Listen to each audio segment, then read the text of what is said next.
Hombre, porque éramos unos inconscientes. Éramos jóvenes e inconscientes, ¿no? Sí. Sí, pero fíjate que ese ya es casi los finales de... Yo me retiré al final del 78, pero el 77... bueno, este país era así, la extrema derecha era así, los guerrilleros de Cristo Rey existían. Y las amenazas de prenderte fuego al local y de bomba, pues eran la constante. Y como eran la constante, las prohibiciones de conciertos... Y claro que sí, que hay una imagen de aquellos años. Pero, bueno, desde el lado de la gente de aquella generación que me perdieron la pista a partir del 78 y que no me retomaron, salvo por la tele con lo del ciego, pero que no compraban mi música. Yo no vendía discos en los años 80 y estaba en multinacionales. Y vendía 5.000 discos, no vendía más.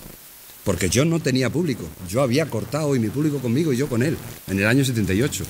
Evidentemente... Hay público de aquella generación que se está reincorporando en final de los años 90 y en lo que llevamos de este siglo, a veces por sus hijos. Son sus hijos los que tienen los 3 libros discos.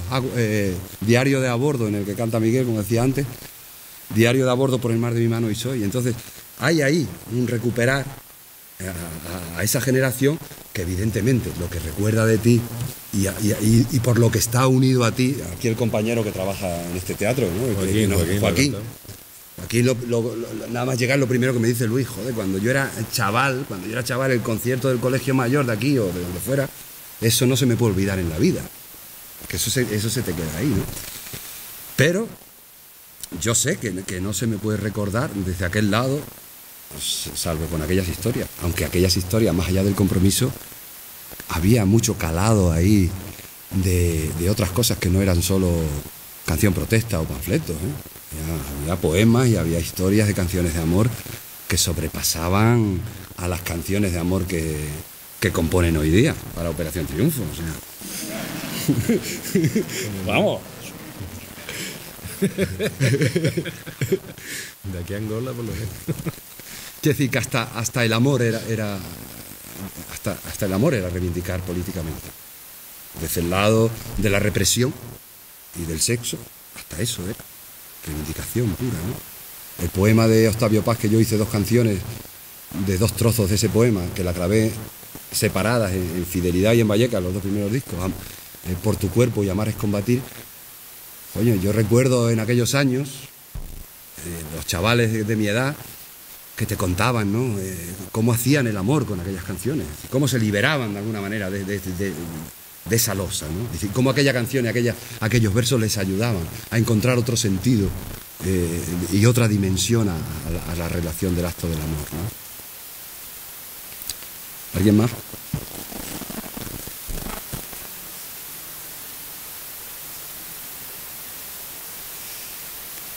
Yo creo que sí, que en el momento en que yo empiezo... Bueno, era más fácil en el año 76, cuando se convierte en moda, porque todo hay que decirlo. Es decir, los primeros años son de catacumbas, y las parroquias obreras y los centros juveniles en los barrios, que por la rendija que dejó las leyes franquistas, se crearon clubes juveniles, amparados en la ley, pero que estaban ocupados por los rojillos del barrio, donde era un bar, una biblioteca, y donde allí se llevaban a todos los cantantes rojos, a todos los teatreros y todas las actividades culturales. Es decir, que eran rendijas que te dejaban, ¿no? Es decir, era más fácil, más que cantar, era más fácil definirse, por así decirlo, porque estaba todo muy claro, o blanco o negro. La vida era así, no es como ahora que es de colorines y no es analógica sino digital. O sea, aparte de los colorines tenemos por añadidura múltiples visiones digitales distorsionadas de la vida, de la realidad, de las relaciones humanas, de los sentimientos, de los conflictos, de toda la manipulación que existe, ¿no? Entonces yo siento que desde el lado de mi trabajo, yo que cantaba, pero no para ser cantante o para ser famoso, cantaba porque me lo creía y que la canción para mí era como las reuniones que tenía con los grupos de chavales jóvenes en mi barrio por la tarde. Descubrí que con la canción se llegaba a más gente, porque nosotros en aquel tiempo hacíamos un concierto como hoy, pero luego hacíamos 1 hora de coloquio. Eso por cojones, porque era en el coloquio donde se aprovechaba y se sacaban a relucir las temáticas y los problemas reales, ¿no? Al hilo de las canciones, ¿no? Entonces, yo no me tomé en aquellos años realmente como profesión, por más que me gustara y yo era cantante, pero no lo veía desde ese lado de la profesión como he tenido que verlo luego en los años 80, ¿no? Y finalmente llegar a la conclusión de que me quedo a final de los 90 quizás con esa mezcla de todo, pero sobre todo con toda la historia primera. Es decir, con la verdad, con la desnudez de la guitarra y la poesía. Y lo demás, donde me deje meter el dedo, yo lo meto. Y donde el resquicio del tinglado, de lo comercial y de la industria de la música te deje meter tu careto, pues allí te metes, ¿no? Sin hacer el tonto y sin hacer el ridículo y diciendo aquí no me quiero meter, es que no quiero. Es decir, porque aparecer en televisión para hacer el gilipollas, ya tenemos miles de personas que están haciendo el gilipollas diariamente en la televisión, entonces no merece la pena, ¿no? Yo creo que merece la pena, bueno, pues saber que en el fondo has conseguido algo importante, que es vivir de lo que te gusta, que es algo maravilloso, es decir, y que eres capaz de alimentar a tu familia con tu trabajo. Y entonces eso es lo que tú crees que tiene que ser tu vida para siempre, desde hace ya muchos años. Es decir, no estás aquí ya para otra cosa. Estás aquí para hacer buenas canciones, para seguírtelo creyendo cuando subes a un escenario, para que te siga gustando, disfrutando y sobre todo para hacer disfrutar a las demás personas.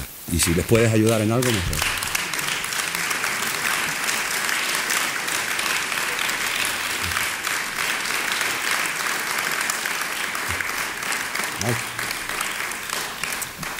¿Qué te sale?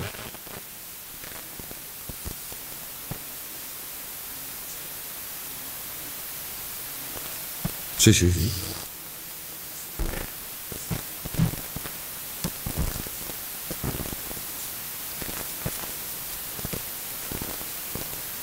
es mucho más difícil ahora. Yo siento decir, que sí es cierto que más allá de la propia canción y de la propia música o de la calidad de cada uno de nosotros en aquellos años, había un factor que era la política, la sociedad, la rebeldía contra una dictadura, que aglutinaba un sentimiento de una colectividad que estaba predestinada para escuchar eso, porque era lo que no le dejaban a él decir y a veces no se atrevía a decir, y los cantantes éramos la cabeza de turco, ¿no?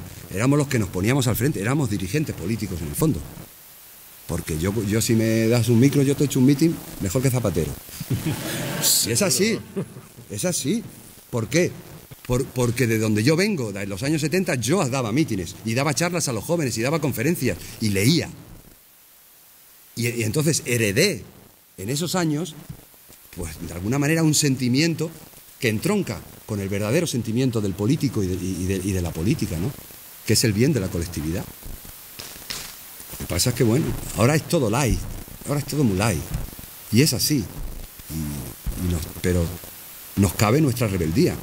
Es decir, a ti te pueden manipular y decir, para que una persona descubra un disco libro mío, pues a lo mejor tiene que ser porque un amigo se lo ha dicho al oído o ha ido a su casa y dice, mira, tío, escucha, fíjate este chaval, este abuelo lo que hace, fíjate, ¿no? Qué jovencito está y tal y cual.